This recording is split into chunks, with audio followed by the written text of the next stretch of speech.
Welcome to Flesh and Pod, a flesh and blood podcast, breaking down weekly news and notes from the tournament scene, community drama, game strategy, and more. And now, here are your hosts, Darick and Logan. Hello, and welcome to episode, what is this, 197 of Flesh and Pod. Do you like my hat? Wait, our show notes don't have anything about the spoilers. Yes, it does.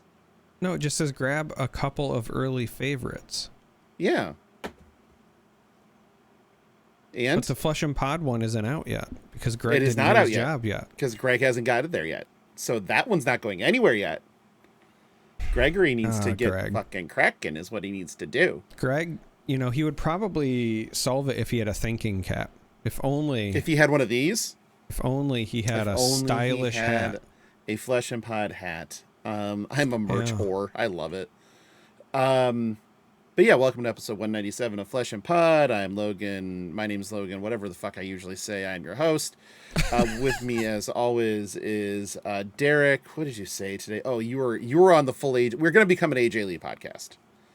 That's a weird way to pronounce EO Sky. It is but not. I'm here with you. I got to watch her promo tonight. It was utter perfection. Yeah, I have not watched Raw yet because I knew I wouldn't be able to like finish it or whatever. Even though I knew that she was also supposed to kick off the show, but I was like, I'm just gonna wait. Oh no, she doesn't kick it off. She's mid-show. Oh, mid-show? Okay. Mm-hmm. Well, the rumor circulating was that she was gonna like start the show, but either way, I was like, I don't want to watch it till I can watch the full thing and. You know, preferably with the boys, right? Like I like to spend time with them. We watch now, and so I have not yet seen Raw, but I will say this, since we are an AJ Lee podcast, but also this is Flesh and Blood related because Flesh and Blood is wrestling coded, and I stand by that. I actually thought to myself, if I can get away with finding some tickets that I like, I might try to take the family to WrestlePalooza. Oh, an indie? Yeah. And my thoughts That's are... like next weekend. It's like 2 weeks from now. Is it 2 weeks? Oh, that's right. It's like end of September-ish. But my thoughts on this are when I took Stark to the Elimination Chamber thing as like a special thank you for him giving up his room to the foster kids. When I got back, Monroe cried for like 2 weeks because he was so upset he didn't get to go because he loves John Cena. Oh. And obviously only so many dates left. Yeah. So I'm like, all right, I kind of want to take Monroe to see John Cena. Then you can't see John Cena though. Right. Part number 2 is for Stark and I, who are huge EO stans. Marks, whatever you want to call us. The EO and Stephanie Vacher match is probably going to be outstanding. Like, let's just be honest. The first incomplete go round was already really good as like a teaser, so I'm really looking forward to that. And then my wife, who is now big into the NBA and loves the Fever, she would just go just so that me and the boys could go. But the fact that the show's at Gainbridge Fieldhouse, yeah. I was like, all right, maybe there's enough here that I can justify a last minute trip.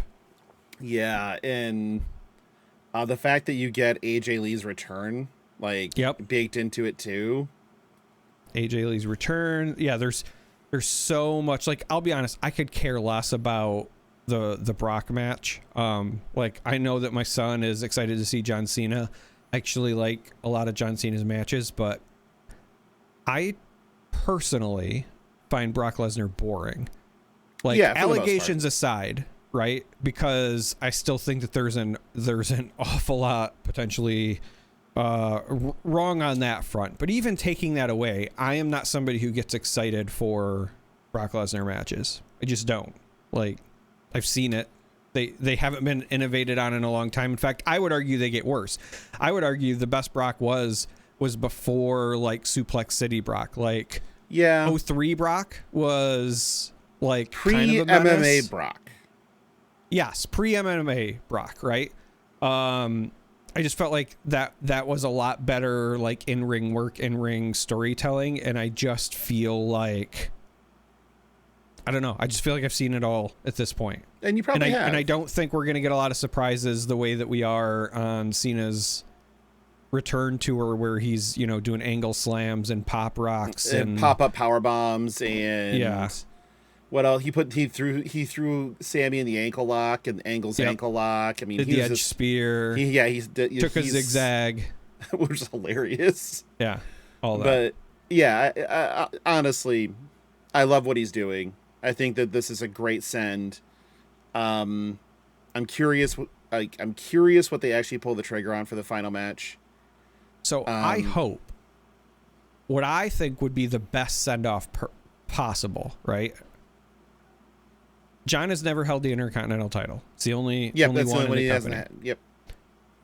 I would love to see as his out the door match, a match against him, and so it's him and Dominic Mysterio for the Intercontinental title, and I want John to lose. I don't think John needs it for his legacy. I think he will still be the GOAT with or without it. He doesn't need to be a real Grand Slam champion because he's got 17 world titles, right? However, Dom could turn that win into being so obnoxious about it. Like, we always joke about nuclear. He's already he's obnoxiously over now. He's already obnoxiously over, but, people like to laugh at the tongue-in-cheek, like, I'm a 20-year veteran, I'm the best Mysterio, I'm the whatever. Imagine how insufferable the man would be if he's like, I'm the man that retired John Cena, right? Like, this is your greatest of all time. He's never held this, right? And then he dangles the IC title. I think that, because they always say in wrestling, if you're somebody who's just here for flesh and blood, first of all, I'm sorry. Very sorry. But they say in wrestling, right, like when you retire, you're supposed to go out on your back at the lights. You go out on your back. It means you're on your back. You're putting over usually somebody that is younger, on the up and coming. That needs the rub. Needs the rub. And I don't think Don necessarily needs the rub, but I do think that he, more than anyone else, could make the use of that legacy moment. Right, like I see him doing a lot with it. So that's my dream outcome. So if it's not him, I would love to see him end on like a fake open challenge, and it's somebody like Obafemi, and that's their debut to the main roster. Or something like that. Yeah, Obafemi, like getting squashed by Obafemi would be insane. Yeah, but I think that like it's Dom's trajectory is one of the craziest things I've seen in a long time, because he went from like white meat generic baby face to white meat generic baby face with X-Pac heat, with negative heat, right. to heel heat. to heel with like super X-Pac heat, go away heat, to like pseudo overheat, to pretty over, fans chanted for him, he's getting a little bit of rub, to now just being one of the most over people on the roster, and he's like still playing heel. And so here's what I also love, and I know that he plays into it again because of his family, because of all of the history, right? He reminds me a lot of Eddie Guerrero, when Eddie Guerrero was the heel that everyone cheered for. Yep. Right? Like, he's the heel, he's not going to win clean, but people love the lie, cheat, and steal thing. And even though he's not using the same catchphrases or whatever, it gives me a lot of that same feeling. Like, I mean, he even has the mullet. All right, we'll get into flesh and blood now. I think that's probably enough. I think 10 minutes of wrestling talk is probably enough for the on the YouTube video. You can just put like, here, jump to this if you want to skip the best parts of the podcast. Or I don't. Like, that's extra steps. So no. We did have 3 events this weekend. The first one being Battle Hard in Chicago. Now there's going to be, remember, these are the first events post bans. Yep. Okay. First one, Battle Hard in Chicago, won by Brody Spurlock on Fang. And your top 8 is to Florian. Welcome back. Welcome back. To Acilio. Mm-hmm. A Riptide. Mm-hmm. A Reinar that doesn't count because it's Eugene C. Mm-hmm. A Slippy and a Fang. Number of Gravy Bones. 0. Number of Verdants. That's not surprising to me. No Verdants. The one Slippy is a little surprising to me. But Okay. I mean, I don't think that's really surprising to me. I still would have put Slippy in the 1 to 2 range. I don't think losing Bonds kills it, and I think it hurts it. yeah, I mean, look, there's obviously going to be a power loss when you lose a card as good as Bonds, but as I said before, I still truly believe like there was a lot of really good unplayed stuff in Assassin. Sure. That there's still enough power there that you can do well with the class, and even if things aren't fully refined yet, it's still not surprising to see something does well. And I will also say that the makeup in the difference for the class is I think a shorter gap when it comes to piloting the deck, right? So with Gravy, and the reason I think that Gravy is faltering a bit is that Gravy already had like every deck in the format kind of gunning for it. People knew what the techs were, and then when it gets hamstrung and it's already kind of a difficult deck to pilot, you're going to have some struggles. And notably, and I've been saying this for a while, part of the reason I thought Gravy was doing so well was because the best players were on it. Mm-hmm. And so for, the Battle Hardened, not to spoil the results, but Brody ended up winning and not on Gravy. And Gravy was a deck that he had been playing, right? So it was clearly enough of a change to get some of those notable players on different heroes. And so I think that's also just going to hurt the Gravy results. Yep. So then if we look at Manila, we get that one by Brian Pacholo, Miguel Iana on Victor. Now that's a shock to me. That one's a thing. And I'm like, okay. Because some of those, it's like Test of Iron Grip or whatever the fuck that card is obnoxious. So if you're expecting some of these light attack decks, which looking at the top 8, you have a Kano, no attacks, a Dash IO, nothing big, 2 Florian, okay, there's some size, there's a few in there, but the printed values on Plow Under and Felling are not that high. Yeah, not face values. I would dare say, depending on the Dash build, there might actually be bigger attacks in the Dash than there are in the Florian. Sometimes. One Marionette, which again, low to the ground. Yeah. A Kasai, there ain't shit. And a Syndra were the biggest things of 5. Right. Like, that is... Again, depending on builds, right? Like the Mario might have some 6s. Does the Dash have velocity, right? Like, right. Can kill him quick. Same thing with the Syndra. Can we kill him quick? So yeah, Victor, that is kind of a feast for Victor as long as Kano doesn't blow him up.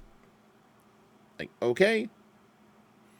A lot of these things are really, really good. Like, you're going to win. Like, you're not going to clash much with Kano, but you're going to present a bunch of, like, disruptive damage still that they just don't have time. So you're not going to do much in way of, like, your block cards and stuff like that making an impact, but you're going to just... But also... I saw the results of this. I did not see the bracket though, so I don't know if the Victor ever even had to worry about the Kano. I don't either, but like, because I still think that the Kano would be favored there. Like, yes, there's disruptive stuff, but usually Kano can find a way to go over the top on Guardians. But I look at this and I'm seeing all of these faster decks, right? So like if Kano doesn't combo, like you're gonna die much faster to a Syndra, to a Dash. One of those. And so if the Kano got picked off there, then Victor's kind of home free. The Kano beat the Dash. And then the Kano lost to the Marionette. Okay. Which makes sense. Yep. And then the Marionette lost to Victor. So we did have the technology to figure that part out. But yeah, I mean, that one was a shocker. The next one was Battle Hard in Munich, won by Kim Shearer on Florian. Now, we'd seen Kim play before in German Nats. Yes. And excellent player. So no shock there. But this top 8 was a little bit more homogenized. There was 3 Florian, a Syndra, a Gravy Bones, a Dash IO, and a Cilio, and one that I don't know because it's blank on the website. we did see quite a few Florian players in our coverage of German nationals, so it's not that surprising to see him come back out of the woodwork. Notably, our friend, patron, and sometimes rabble-rouser Tim Sofsky was in 11th, sadly with Prism, didn't quite make it, but still a good showing. Good job, Tim. But here it's like, what I'm seeing now is the impact of the changes that they made. This is Florian coming back. Fang continues his rise. And then a Victor, because yes, you have some advantage here. You can play this game. It's a different meta, I think. And yes, these are battle hardens, which tend to be more regionally biased than your callings and such. But one was Chicago, which usually will draw out, at least your US top end players. You have Manila, so you're gonna get quite a few out of that. Like Lionel on Dash is up there, right? Like we're talking about people that are known. And same story in Munich, right? You have you had Kim, you had Viet Pham, you had your normal, European pro players show up.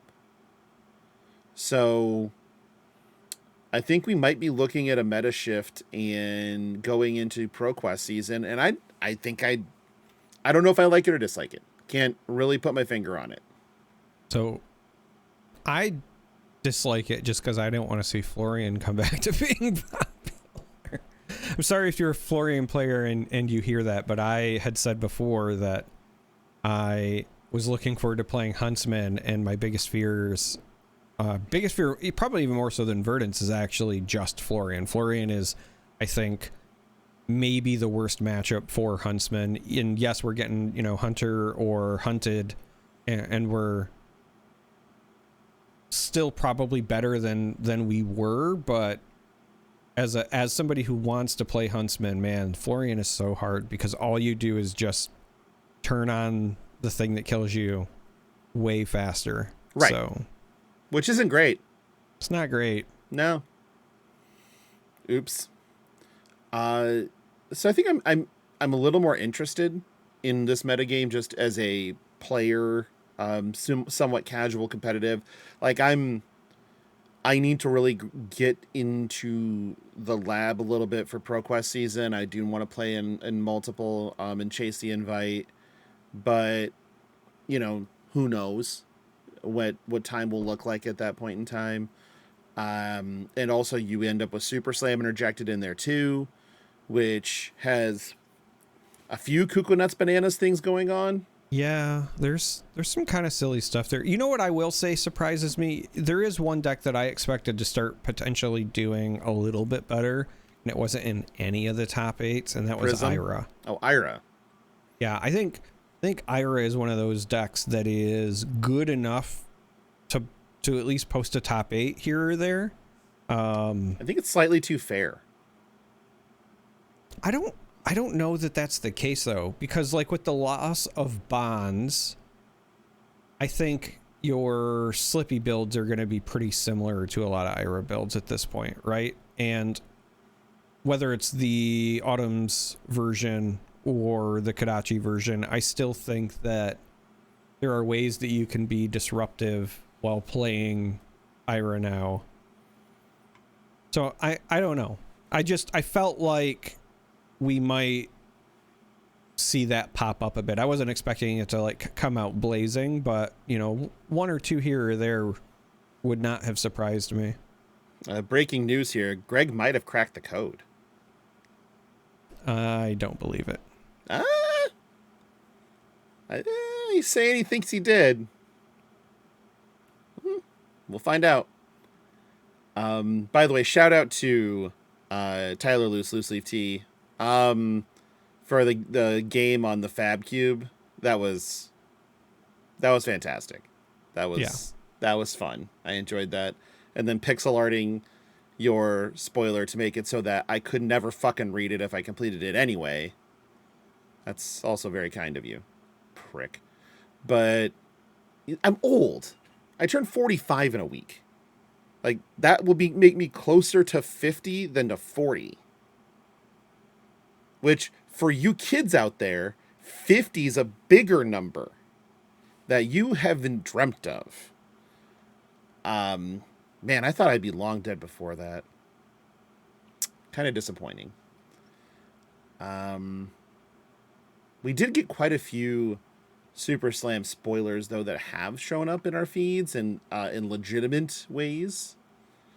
And there's a couple here that I really love. Some of them for flavor and some of them for, like, playability. And some for both, honestly. So you want the first crack? You want me to take the first crack? I will be a gentleman and I will let you take your first crack. Okay, because both of us are going to pick truth or trickery. So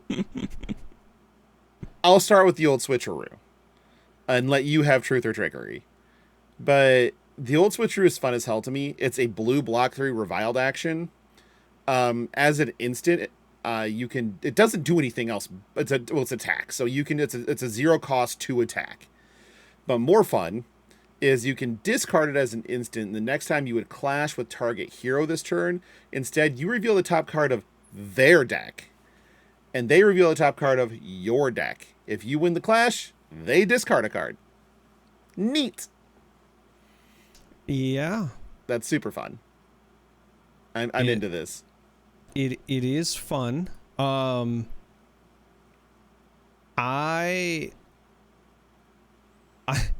I like that it is somehow like both convoluted and easy to follow. Like right. When I first started reading it, when it was revealed, I was like, wait, is this another Brody designed card? Right? Like, no. Am I gonna need to like check the APA formatting for? It's not a whatever. Paragraph. Yeah. It is a paragraph, actually. Yeah, it is a paragraph. Yeah, but no, it, like once I actually read it and it sunk in, I was like, no, this actually makes sense. I think it's fun. I dig it. Yeah, you know what else I dig though? I'm not gonna say truth or trickery. Oh, I'll leave that one for you. We'll bounce it back and forth. I'm gonna say fix the match. Fix the match is gas. Yeah. I'm gonna start referring to this as the Paul Brothers card, right? Yeah.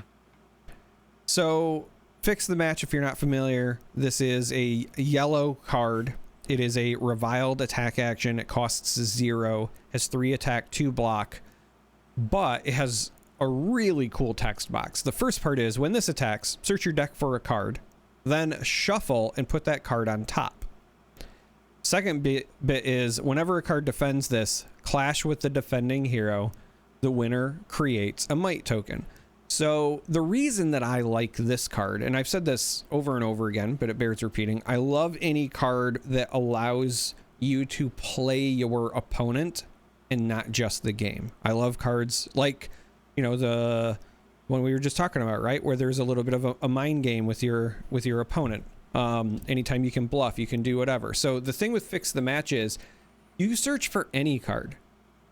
It does not have to even be an attack action, let alone a big one for you to win clashes. Now, obviously, You're somewhat beneficial. incentivized. If you expect this to be blocked, then yeah, you might want to win the clash and get your might token, but there's also the chance that your opponent could just like no block it or whatever.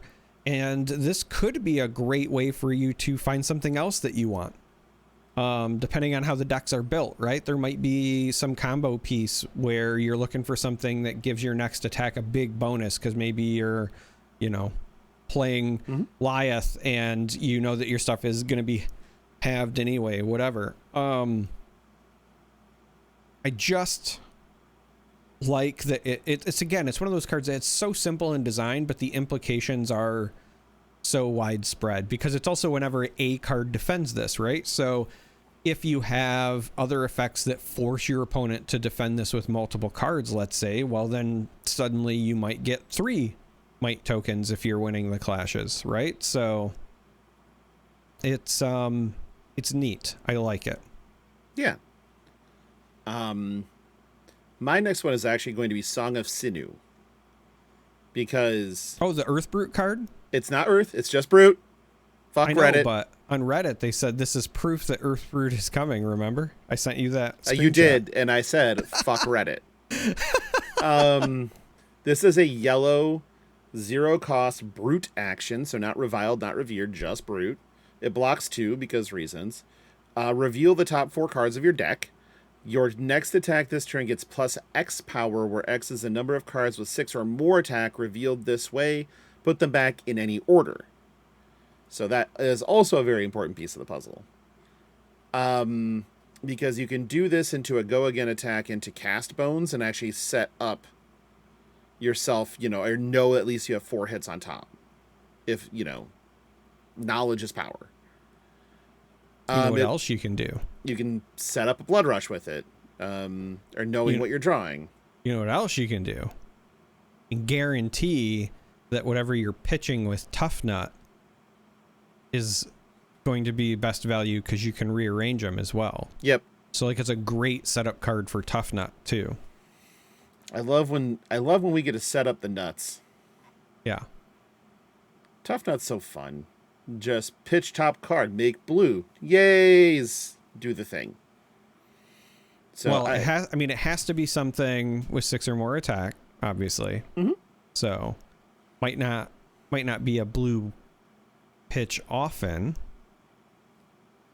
Could be though. But I think that this is really good. And I know that some of the brutier brutes from the Brute Squad have gone back and forth a little bit on this one, but I feel like they have mostly come around to, okay, it's probably good. I believe Eugene said it was good, which usually just says, now it's good. We all know now that this is a good card. What else you got? So speaking of Tough Nut, I was actually surprised how much I like Visit the Boneyard. Really? Yeah. And it's specifically, I think it is a Tough Nut specific card. Because you want the pitch on top? You want the pitch on top potentially, and you get the Vigor token out of it as well. But also the fact, because it's a Brute instant, there's some cheeky stuff that you can do where, if you have attacks that you actually want to attack with, but then want to turn around and then get again, right? You can end your turn without an action point, but still pop Visit the Boneyard from the arsenal on their turn and jam it right back on top so that it's good to go again, right? So there's that. Worst case scenario, it's still a blue pitch.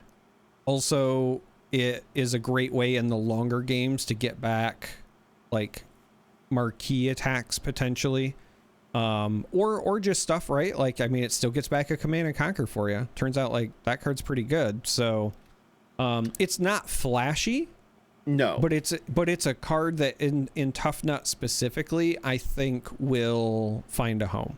I don't even know if it'll be a 3-of, but I think that it'll find a home the more I think of it.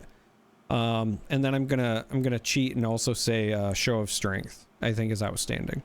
Oh, sure. And the next one is, I still can't get over this. Gang Robbery is fun as fuck. So it's Crime Time. Crime Time. That was very not okay by any stretch of the imagination. Bad time. But Gang Robbery is a 0-cost yellow pitch, 1 attack, 3 block that says, when this attacks a hero, steal an aura token they control. Just steal it. Yep. If you control 3 or more auras, this gets +3, so this becomes a 0 for 4. Okay. Very good against things like, Vincent trying to set up their next turn with X number of rune chance to do a thing, and you're just like, no, 1 less. Or something along those lines, even taking a Spectral Shield is funny. Like, it's kind of amusing. So, yeah, there's a lot of things to steal.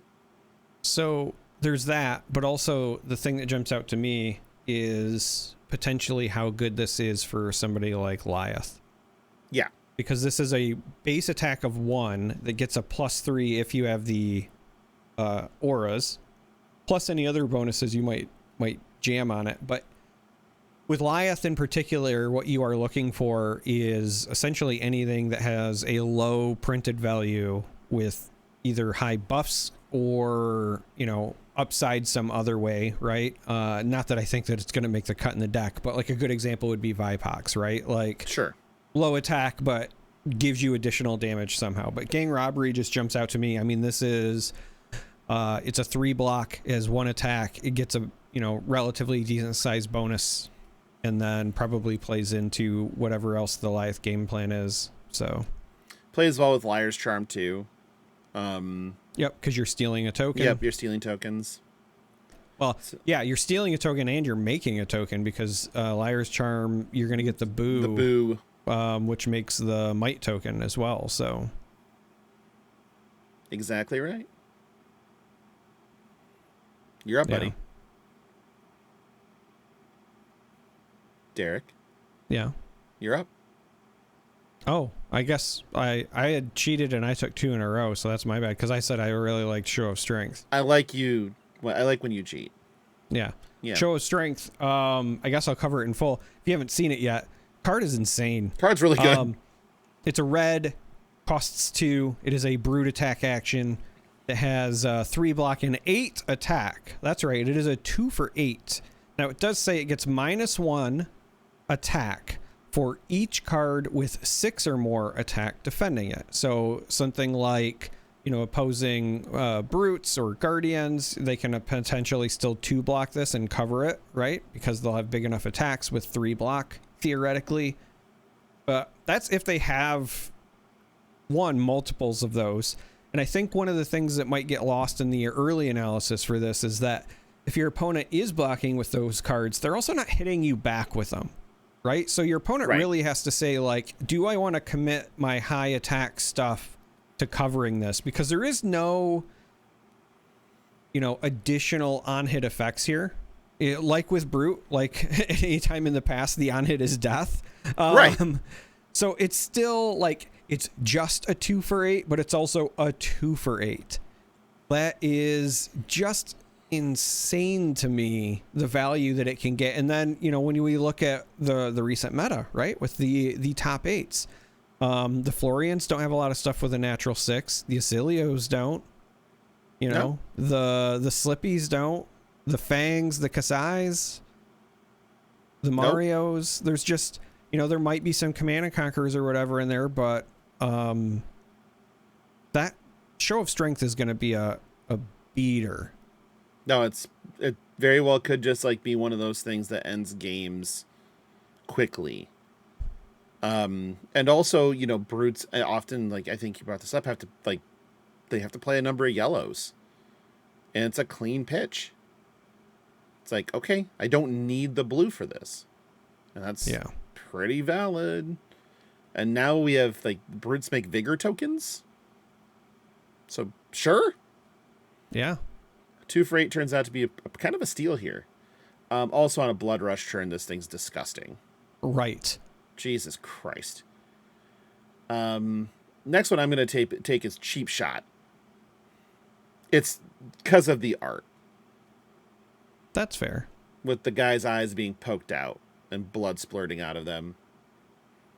Like, perfect. And it looks kind of like the Boogeyman, or the Booty Man, or Boogeyman is doing it. But this is a 0 cost, reviled action.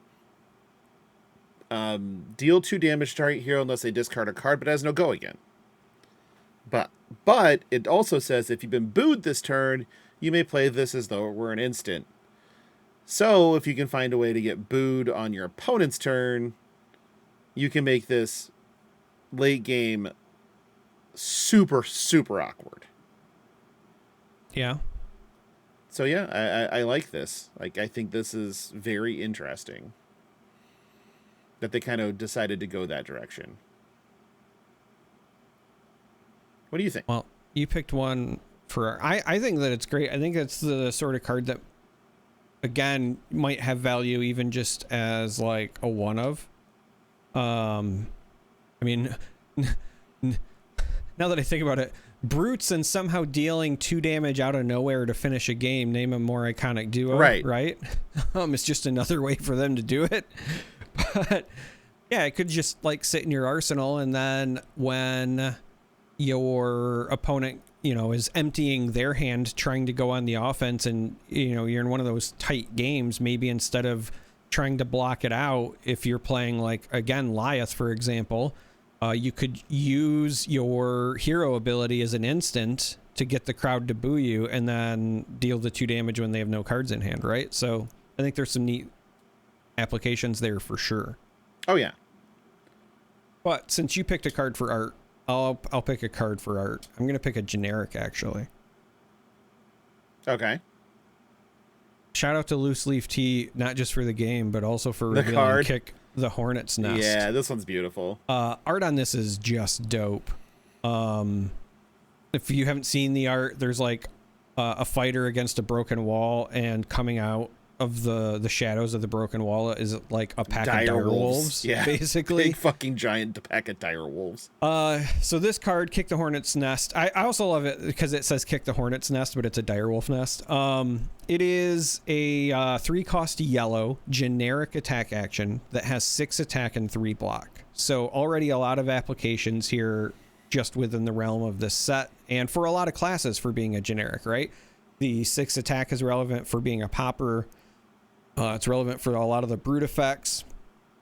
3 block's always good. If you're an old school, even like Bravo player, for example, it has the 3 cost, so it turns on a Nothos if you want to pitch to it. Obviously, it's not a blue. That's a little bit of a downer, but you know, the card has a text box. So the text box says, when an opponent's effect puts this into your graveyard from anywhere, create a confidence, might, toughness, and vigor token.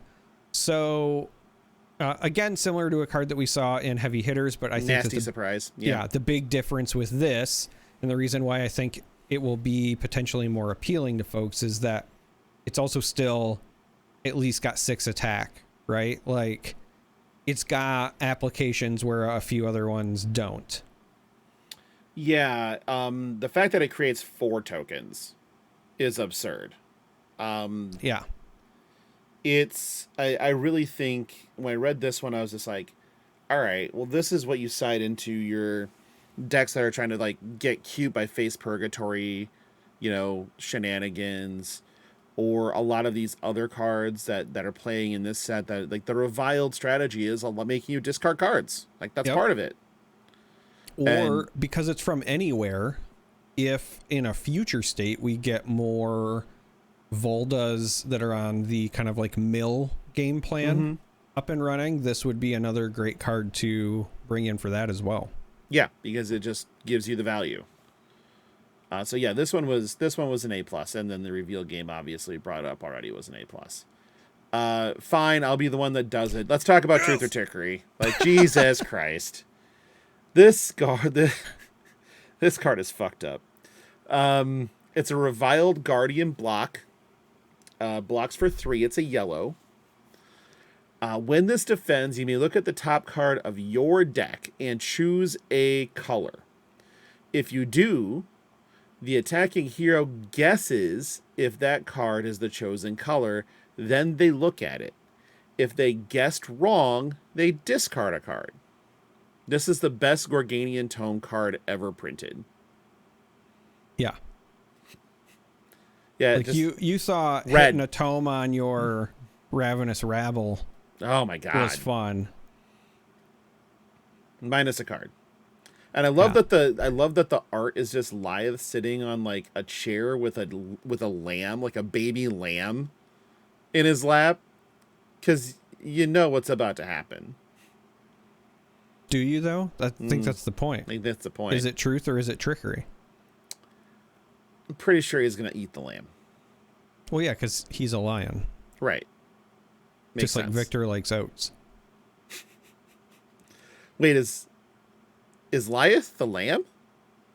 No, Liath is the lion, and the lion's going to eat the lamb. Okay. It might be the lamb, though. But this card is super fun. Like, anything where you get to fuck with your opponent is super fun.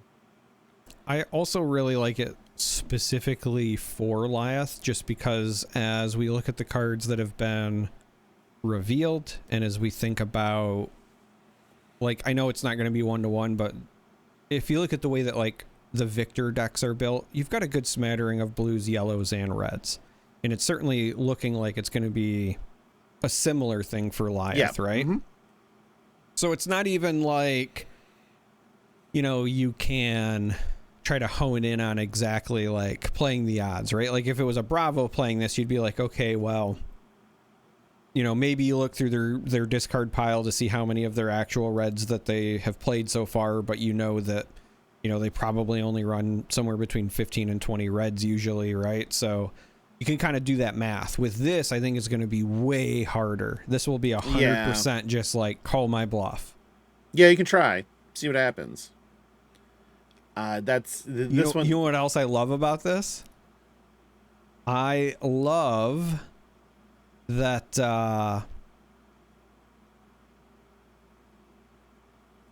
I love that there are potentially ways where you could trick your opponent into thinking that there is something else on top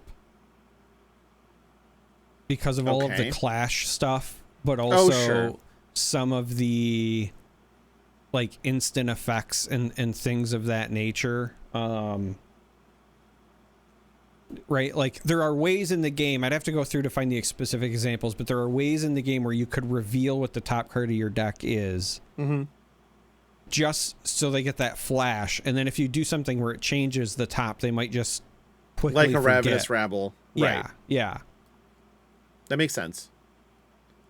But this is, again, just good old-fashioned fun. And I'm a big proponent of good old-fashioned fun. Me too. All right, last one for you. Oh, man. You mean that's not, you know, Hunter or Hunted? That is not Hunter or Hunted. We've discussed this card already at length. Oh, all right. We haven't talked about that one yet, and that's I don't know if it's a cycle or not because we've only seen the one yet, but nonetheless, again, one that I'm going to pick because I think the art is great, and when it was revealed in the fleshandpod Discord, I said I think this would make a beautiful cosplay. Sadistic Scowl. Sadistic Scowl is kind of a truck, especially, again, when you start considering heroes like Liath. Again, Liath, everything is going to be based on like what kind of bonuses can you give to your attacks because the base is going to get modified by the hero ability. +5 and Intimidate's pretty good. This is a card that does that. So Sadistic Scowl is a red reviled action, has 2 block, and it costs 3, but it says your next attack this turn gets +5. It also intimidates target hero and then goes again. Now it is also next attack, so this would also work with weapons potentially as well. So you don't have to line it up with necessarily something huge, but this, again, if you haven't seen the art, wonderful art. It's like a just big armored Death Knight looking thing with a sadistic scowl on the face of the faceplate. Like it looks great, but I really feel like this will potentially be kind of the bread and butter of what Liath likes to do. I'm actually, the more I thought about it, I think that we might see almost like a return to old school versions of like pump and thump gameplay with Liath. Yep. And this again would fit wonderfully really with well. that. Yeah. I am going to do one more because we just haven't done anything revered at all. Because, fuck them. I don't want to do anything revered. I'm good. You don't want to talk about good-natured brutality? That was the only one I would talk about. Yeah. Because it's funny as hell. That one was cool. Yeah. It's a 2-for-6 yellow with a 0 block. Not no block, 0 block, numerical value. And very important for popping heralds. When this defends, if you have no cards in hand, it gets +6 and the crowd cheers you. It's pretty good. Yeah. I think so. Yeah, because you just get a toughness token then too. Because you're tough nut. But I just think that some of these revered brute things are just straight up good. You know? Like, wind up the crowd is a 3-for-6, you know, Jesus Christ, brute 3-for-6. With the discard this, create a toughness and a vigor token. Like, great. 0 block again. Perfect. So yeah, I think that the tough nut stuff's coming in pretty good. Oh, this just in the from Tim Sofsky, the unknown hero from the Munich Battle Hardened in the top 8 was an Acilio. So there we go. Okay. Not that it makes too big of a difference, but it does make 2 Acilio in that top 8. I don't know if I want to go back. I don't know if I'd want to. Do you want to talk about the state of Flesh and Blood right now? Is it a good time for this? It's either the best time or the worst time. It's one of those two things. I mean, I will talk about the state of Flesh and Blood anytime. I don't think it's necessarily a bad conversation to have at any given time. I think that what I would say just in general is, like, right now things are muddy in a lot of respects, just because we are in a weird spot. Yeah. I think, like, just as a whole for the game, both in terms of, you know, all the stuff that we've already talked about ad nauseum, right? Whether it's product availability, you know, changes to some of the product rollouts, changes to competitive play, changes to Living Legend system, right? I think maybe for the first time since, I would almost say, like, when Fab 2.0 first debuted, this might be like the most unclear things feel for Flesh and Blood. And I think it's also likely just because we didn't get any sort of, like, rollout announcement. Like, the place where we are with the game right now is the result of several changes over time instead of, like, one big rollout like when we had with Flesh and Blood 2.0. And I don't remember if it was last episode or the one before, but I really do feel like we are in a new era, even if it hasn't been officially called that. Yeah. Just because, again, our product delivery options have changed. Our convention footprint has changed. Our Living Legend system has changed. You know, emphasis on formats has changed pretty dramatically. Like, I'm excited that Living Legend is becoming, you know, more and more a part of the lifeblood of the game, but also that is different as well, right? So there's a lot of those differences, and so there's all of that. I don't know, for me personally, like, it's hard for me to gauge just because I don't get to play the game nearly as much as I would like in person. So when I don't go to events, I will say it makes me feel more disconnected from the game. And believe me, I get it. Like, that's the whole point, right? You're supposed to play the game with people.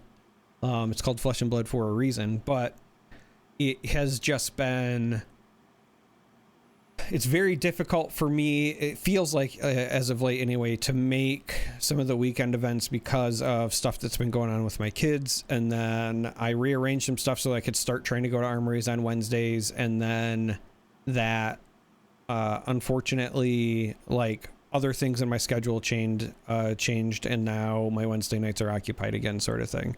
So, and then when I do have the free time, and again, don't want to complain, right? But like the few times where like I would have had a weekend free, then I've had like a casting thing pop up, right? Whether it's, you know, I like it when it's at least casting for Flesh and Blood, right? I would prefer to be doing that, but you know, we can't cast German Nats every weekend, but you know, I was either traveling for Star Wars or I did like a Riftbound online event, and I've done some other things recently, and it's just one of those things where, I don't know, for me personally, I feel slightly more disconnected, but it's only because I have not had nearly the time available for me to just sit down in person and play. And as fun as Talishar is, it just doesn't scratch the same itch for me. Yeah. So part of this is, you know, it is inspired, like talking through this, and we don't have to go through the question part of this because we can save that for when we have like one of our Patreon guests on, because I think that they'd be a really good, they'd be insightful. But I think obviously product availability has been an issue. That's not anything new. I've been getting text messages from friends that I've known for, you know, that I played Magic with and stuff like that, that have been saying, hey, I really do think I want to start getting into Flesh and Blood, but I can't find where to buy it.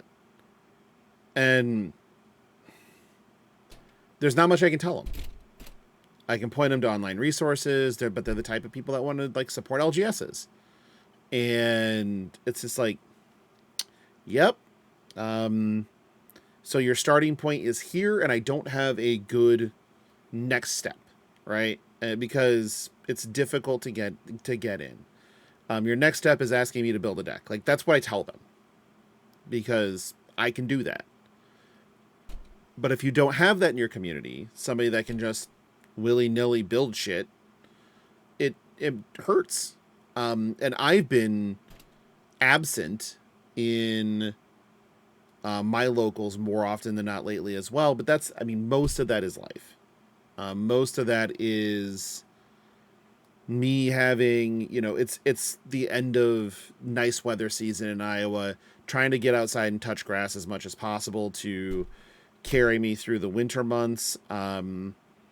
We're in the crux of a couple of different sports seasons, and, you know, I'm obviously a giant fan of, you know, multiple teams that are doing well. So it inspires me to watch more.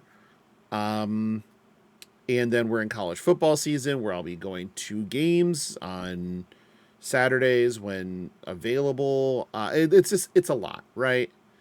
And I still, like, I have one get on a plane fab event left this year, and it's Worlds. That's it. And I'm looking at next year and going, man, do I want to do as much travel for Flesh and Blood as I did this year? Like, what? The question I keep coming to is, what would make me happiest? Like, where would I find the most joy? Right? So it's funny because I think you and I might be on opposite ends of the spectrum. I mean, we usually are. Yeah. But, and for me, I think it is as simple as be more intentional with what I want to do, or with what I'm doing. So, you know, if we end up casting German Nats in person next year, I'm not saying no. I'm going. Like, full stop. I will do that 1,000%. If it's flying to Portland on a random weekend, Portland's a bad example. What's a city I don't like to go to? What, you don't like Portland? I love Portland. I need to find a city I don't like going to. Oh, so like Omaha. I mean, but yeah, Omaha I can day trip, so that one doesn't count. Oh yeah, I keep forgetting you're over there. Yeah, I'm over here. New Jersey, Newark, sure. If it's flying into Newark for a, God, that's too close to New York though, and I can go do cool shit. Macon, Georgia, like battle hardened Macon. I'm not flying to Macon, Georgia. Like I don't want to chase the high, because the high is not necessarily from the game itself, although I really enjoy it. The high is from the atmosphere and the people I get to see. And, you know, this is one of those things that has happened with the two games that I've actually 3 games I've interacted with in a major way in my life, being Star Wars CCG, Flesh and Blood, and Magic. Is I did end up with a group of friends that I wanted to do stuff outside of that game with, and they became long-term friends. You know, people that I'm friends with to this day that I still do stuff with. Like, my golfing buddies are a Flesh and Blood player and a Magic player, and me. Like, that's my golfing crew. The guys that I go out and watch football with at a bar every weekend are Magic friends that are now ride or dies, you know? And I've gotten to that point also with Flesh and Blood. There are just this subset of people that I just want to see. And the fact that, and then when that happens, you start to feel like the game is an excuse, and that's unfair to the game. And I want to make sure that I'm intentional in saying, I want to go to this event for the event. Now, you can put time before and after for the other stuff, right? Or if Az is involved, I'm fucked. Like, there's this, that's why I'm there. But I think that the biggest thing for me is finding ways to be more intentional with my approach to the game in those trips. Like, I think that's it.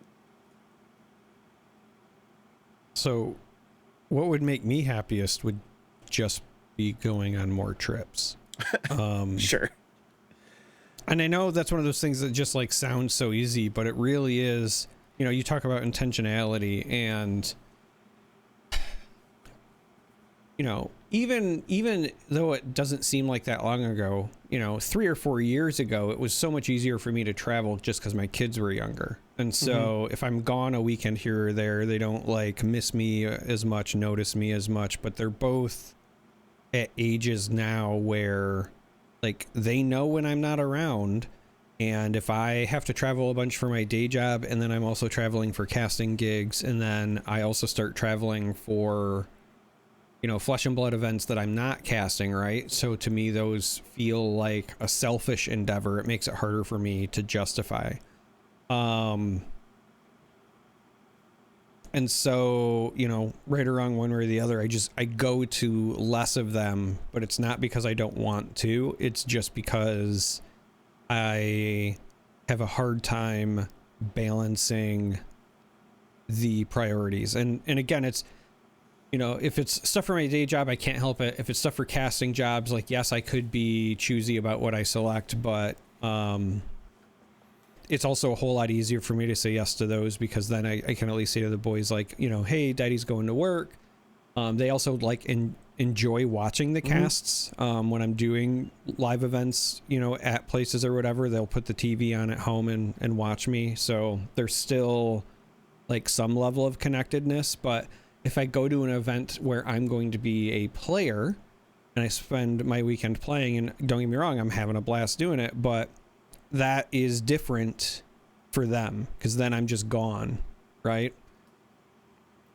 Yeah. So I tend to do it less to begin with, or I try to like find ways to take them with me, like, but then sometimes that backfires. Like when I try to go to the Pro Tour LA, and not just me, but the entire family got waylaid due to weather stuff, and then we showed up at the end of the weekend, that sort of thing. But yeah, like for me, the thing that would make me, you know, happiest with regards to the game would just be playing the game more. Yeah. What depresses me is like the self-awareness of knowing that I just don't get to play it as much as I would like. And in many ways that becomes its own problem. Like it feeds into itself. Like on days where I'm feeling down about the game, if I think to myself like, well, geez, when's the next time I'll even get to play like at an event? When's the next time I'll get to see, you know, Logan or Elaine or, you know, whoever, Josh, Brian, any of the people that I love from the game, right? It's one of those like, oh, well, that's like months away. And then it's like, man, like, why do I even do this, right? Like you get into that, you know, that spiral. And again, it's just one of those things where like I feel disconnected more so because of my own time constraints. It has nothing to do with the game. I love the game. I still love the people that I play the game with, the people I get to see at events. I do enjoy the time I do get to spend on Talishar playing the game. But again, it just doesn't scratch the same itch for me. And so for me, and also I just like to travel. You know, you mentioned doing the stuff outside of the hours, right? The few times that I've traveled and I have been able to walk around with you in Prague, for example. Fantastic. When I walked around with Clark and DM Armada in Barcelona, fantastic, right? Like I like the travel aspect. I like the events. I like the people. I just don't like that. At least lately, it feels like so much gets in the way of that. And then, I don't know, it just kind of feeds itself. Yeah. And that's understandable. I mean, think about it. We talk to each other literally every week for, you know, 2 hours minimum. And we saw each other twice this year. It'll be 3 times in Philly. Yeah. Because it was Prague and then Gen Con, right? Yeah. I was just about to say, literally half of those times were halfway across the planet. Right. You know? Right. Yeah. They were actual forever the fuck away. And honestly, I wouldn't trade any of those trips. Like, honestly, like I had so much fucking fun in Prague. I had, you know, a great time in London. I love Gen Con. Vegas was a blast. It's not that I wasn't having a good time. It's that it becomes we're using the game as like this mutual excuse when we just don't need to. And I feel like it's short shrift to a degree to go to these events, you know, pay an entry fee, don't prepare at all, you know, and then go, oh, well, I guess I'm going to go hang out with my friends now. We could just skip the whole other part of that and do that at some other time. Like, yeah, but that's also why I love like limited events. That's exactly why limited events are the best, especially like hidden format ones. Like Prague was great because didn't know the fuck we were getting. No, like great. What we knew we were getting was fun, and yeah, turns out it was fun. Turns out that Ian Holland found out that weekend that when you are shit-faced, you just start acting like a normal human being. Which is still very funny. So let's put this, we'll put a feather in this conversation and come back to it, maybe in a couple weeks, like 199-ish. And then, because usually I like to revisit this a couple of times a year, just to kind of get a pulse check. No, this isn't Doomer me wanting to shutter the doors of the podcast or anything. This is more of what's the evolution of how we approach these things, not a, pull a ripcord moment. That's not what we're talking about. Well, and I would just say this for literally anybody. I think that it is a very healthy thing to do, at least annually, if not biannually, to just reassess your hobbies, what you're spending your time on, what's important in your life, all of that stuff, right? Because, back when I was playing Magic, for example, like I can tell you I played Magic for several years well after I, like stopped having fun. I was just doing it because I had always done it, sort of thing. Yeah. Right. And so I think that it's really important that you take care of yourself, because everybody's time is finite. Father Time is undefeated, and it's really important that we just do what we can with the time that we have. So, I mean, the good news for me is I do still genuinely enjoy playing Flesh and Blood. I just also hate how much I'm playing Flesh and Blood. Because it's not enough. Yeah. Yeah. In person, anyway. Right. By the way, you can buy this hat. You can buy these. That one in particular? I mean, maybe. Will you sign it? I will sign it. But yeah, you go to gamergoblin.gg and you can take a look at what's out there. We'll be adding more over time. But right now there's this hat, which again, quality's great. This is stitched. It's fitted in the back. Perfect. Everything I wanted as far as quality goes, because that's kind of the thing, is you will never get us putting our name or anything else on something that we don't think is good enough for you to own. That's not true. Okay, it's true for me. And I'm a sellout. Daddy likey hat. So you should buy a hat if you like. Let me tell you hat. about NordVPN and Raid Shadow Legends. No. And then also like the pirate playmat is on there, like the one with Charmer and Eyes Wanted posters on it. Again, thank you to Swarty for that. And then there was a beanie because people wanted beanies. I don't fucking know what people want anymore. But if you have requests for stuff you want to see merch wise, please hit us up. Let us know. I'm bad at ideas. I just kind of go off the cuff. It's what I do. So I'm bad at ideas. I usually just go with everything that's available. Like I make a version of it. Right. And I mention this because I actually have a somewhat funny story to tell. All this talk about merch actually made me remember something. Okay, I'm listening.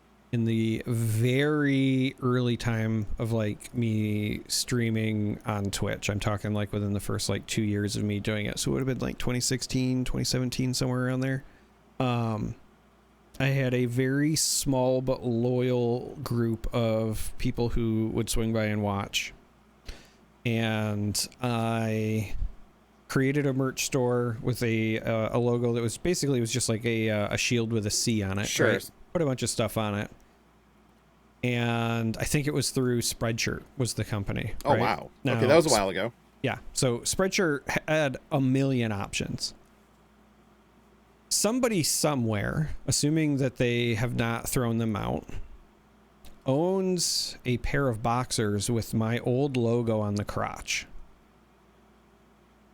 That was a thing that was not just on, but actually sold. Like I sold a pair of them. I got the report and I was like, what the?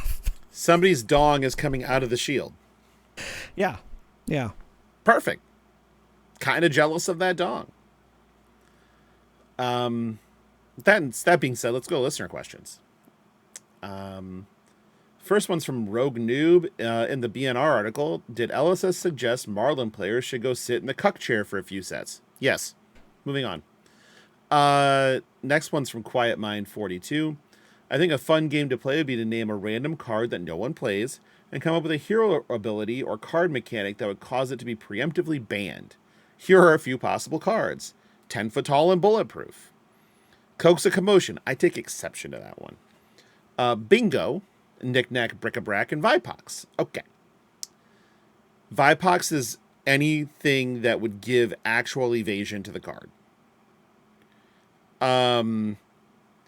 Coax a Commotion, I played in Briar forever. So, Coax a Commotion, when you have the ability to have it go against itself, is real fucking good. Because if you're just going to generate more value than the cards that they would draw, fantastic. You get to make a Quicken token, fantastic. And if your life mattered and theirs didn't, you could just gain the life too. Like, terrific. No notes. Card's great. To get it preemptively banned,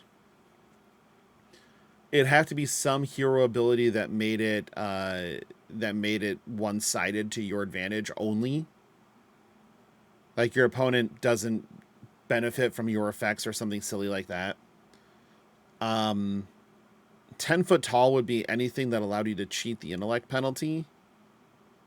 Yeah, I was going to say any ability that essentially says like either the next card you play has no text, right? Or, you know, cards you play this turn have no text. Or like imagine a weapon, even if it's just like an assassin dagger that, right, you pay 2 for the attack for 1 damage with go again, but it says the next attack you play this turn essentially has no text box, right? Has no abilities.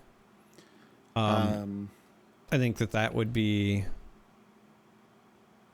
because that's the thing, in my opinion, in order to get it like preemptively banned, it would have to be something that was also reusable. So I think like weapon or hero power, because like a one-off card, if they even made it like an instant or something that was like, you know, the next card that you attack or block with does whatever, like, yes, that would still be a powerful play, but now you're spending 2 cards, right? So it's like getting 2 0 for 5s, which, you know, again, above rate, but it's a very specific 2-card combo. The instant would likely be dead in other situations, blah, blah, blah, blah, blah. So to get it something just preemptively banned, it would have to be a reusable effect in my mind. Yeah. Bingo, it really isn't much. I mean, it's a 1 for 5 with some goofy shit if it hits. But yeah, for bingo, it would have to be, and bingo would likely not be the only card impacted by this, but you'd have to have like essentially a hero ability that says something to the effect, like, obviously this is I'm going to say it and it will not be clean for rules purposes, but you'll understand the gist of it. I would rely on Josh to clean it up because that's his job. But it would be along the lines of like, you know, cards that have like multiple outcomes trigger all outcomes instead, sort of thing. Yeah. Knick-knack, bric-a-brac, we might already be there. So if Blitz mattered, Shiana would be able to just play this and go get 5 amulets and or potions or talismans and just shove them all in the arena at the same time. Yeah, but then you'd also have to be running like 5 potions and talismans. So well, when you don't do that and you draw a handful of those, you're just dead. But it's different. It's not, doesn't say different names. Right. So you can go get 2 time snaps, 2 energy, and a deja vu amulet of echo, something. Sure, I'm just saying they would still have to be in your deck. And so like right. as many times as that's cool, there's also the Blitz game where like those cards nothing are happens, your opening right. hand and you're just dead. Right. You know what I mean? Then this blocks 2 and it sucks. So yeah, it would have to be something where one that did something crazy with potions, talismans, or amulets, or items in general. So something that like had a detonate ability that detonated items for damage. That's where this gets sketchy. But likelihood is nothing would basically make Knick-knack, bric-a-brac a you know, KOS card. Vipox is a unique one because, like, let's say that you'd have to literally make this unblockable, and then even then it's usually at best a 0 for 5. So, it's just kind of a whatever. Doesn't have any on hits on its own. So, yeah, that one's kind of tough. Yeah, I don't know.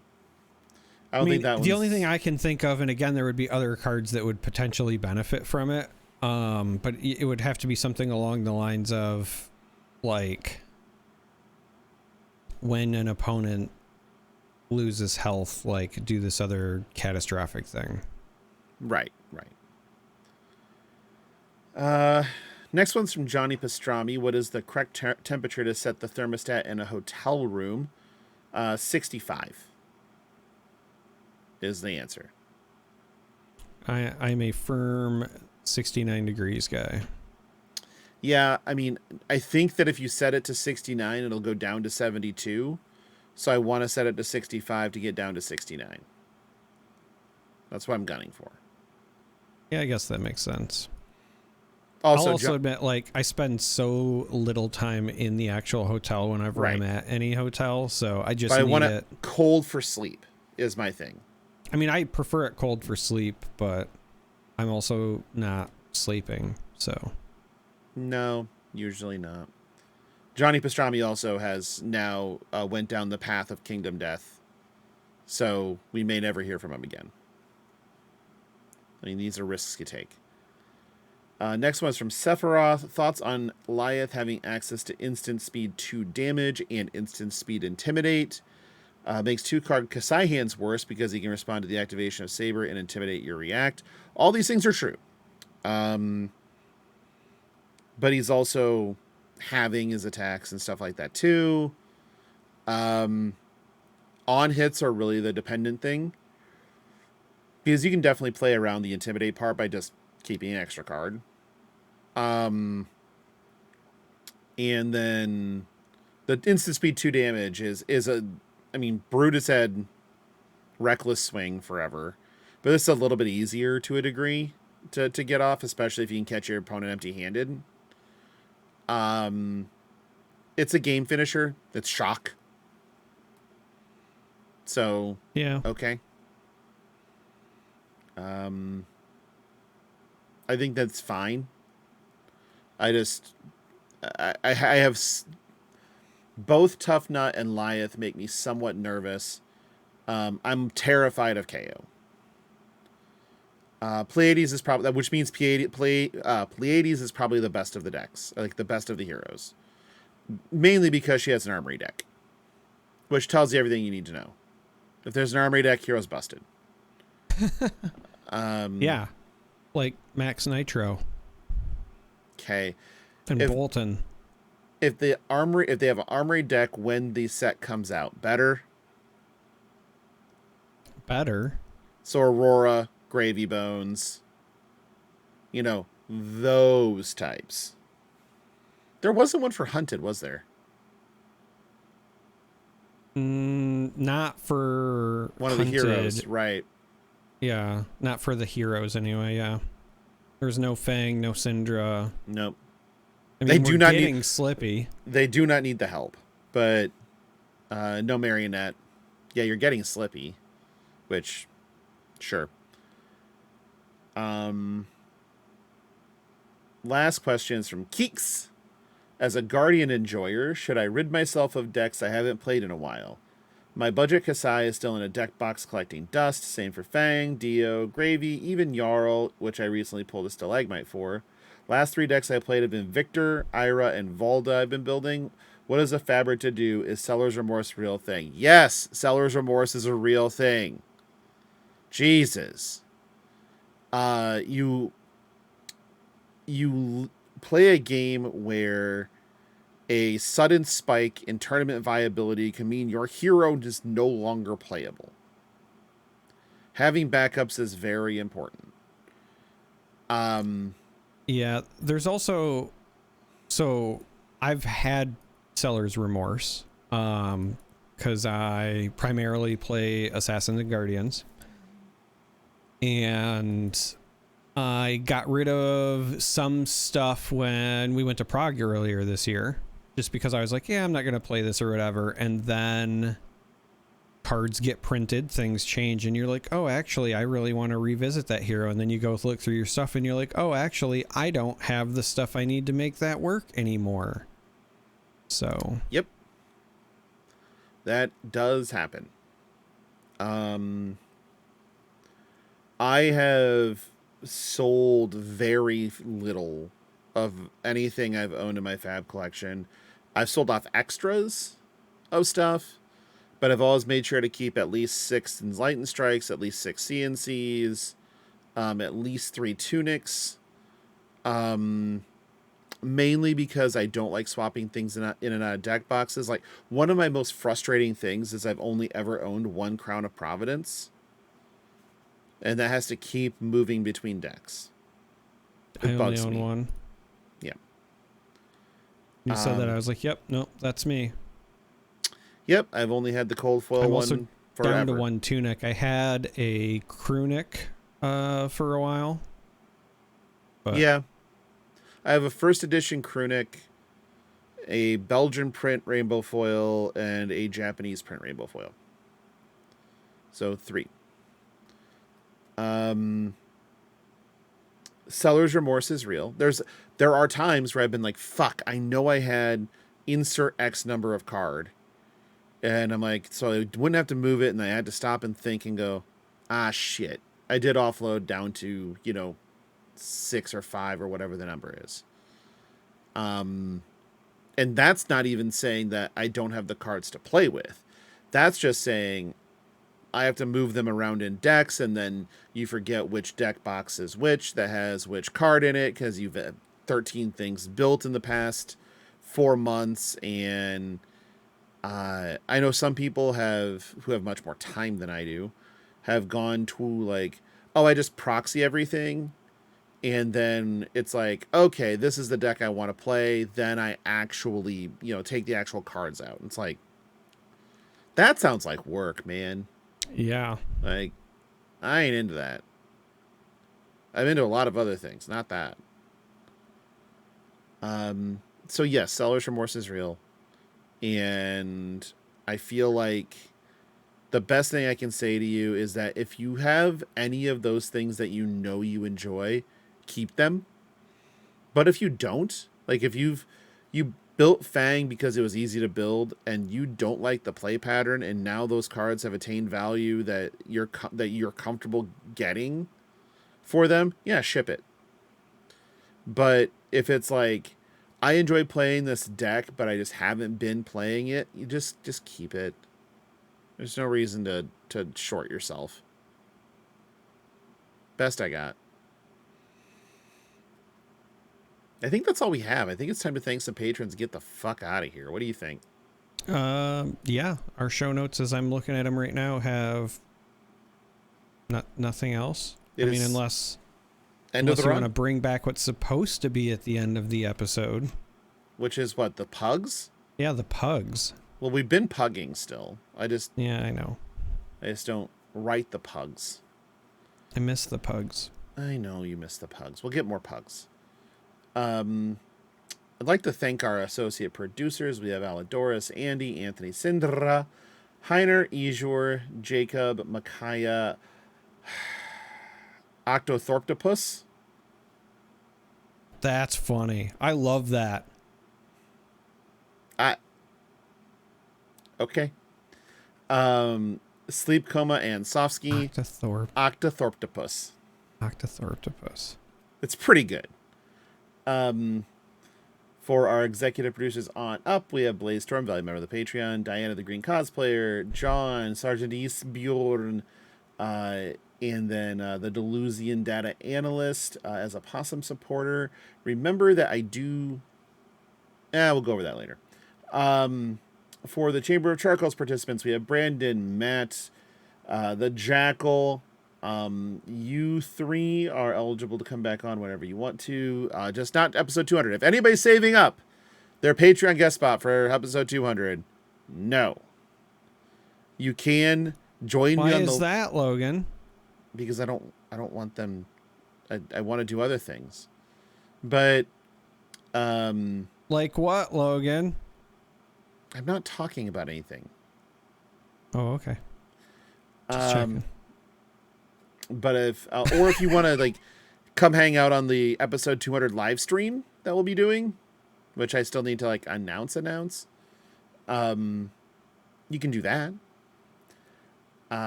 Trevor, the unvalued member of the Patreon, fucking Eeyore. You are eligible to join, as are you, Zaris, now to come hang out in the Chamber of Charcoal. And then obviously we have our ceiling fan, Rich, the epitome, the triple crown fapper, if you will. at this point. The Grand Slam. He's had more Patreon tiers than Ric Flair has had women.